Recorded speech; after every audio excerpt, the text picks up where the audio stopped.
నమస్తే, welcome to Sagar TV. నేను మీ Goa Sagar.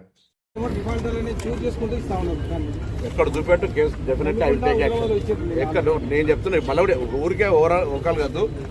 Defaulter అయితే డిఫాల్టర్ బ్యాంక్ గ్యారంటీ ఇచ్చింది, దానికి కూడా ఉన్నది. పూర్తి 100% డిఫాల్టర్కి మేము మెటీరియల్ జీవో వచ్చింది, జీవో పంపిస్తా. ఒక policy matter government of Telangana on civil supplies issued one policy matter. ఎంత పర్సెంటేజ్ డ్యూ ఉంటే ఏ విధంగా డిఫాల్టర్ దానికి సంబంధించిన అన్ని క్లారిటీ డిస్కషన్ తీసుకుంది. దాని ప్రకారంగా నేను మరొకసారి కోరుతా ఉన్నా, రైతుల ధాన్యం కొనుగోలు చేసే విషయం లోపల తెలంగాణ రైస్ మిల్లర్లు అందరూ కూడా దయచేసి ఉన్న పరిస్థితులు మీకు తెలుసు.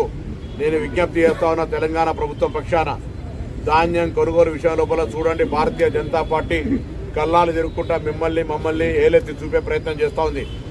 ఈరోజు మీరు శ్రమపడే ప్రయత్నం చేస్తారు, మేము శ్రమపడే ప్రయత్నం చేస్తున్నాం. రైతులకు ఇబ్బంది కలగద్దు. ధాన్యం కొనుగోలుకు సంబంధించిన ప్రక్రియ సఫాగా జరగాలి. డిఫాల్టర్ల సంగతి పక్కన పెట్టండి. డిఫాల్టర్లు నీతి నిజాయితీగా రాష్ట్ర ప్రభుత్వంతో జీరో డ్యూ ఉన్నటువంటి వాళ్ళని చెడగొట్టి వాళ్ళని కూడా కొనుగోలు చేయకుండా ఉండే బ్లాక్మెయిల్ కార్యక్రమాలు చేస్తున్నారు. వాళ్ళ పేర్లున్నాయి, నివేదికలున్నాయి. మంచిది కాదు అనే మాట కూడా మనం చేస్తాం.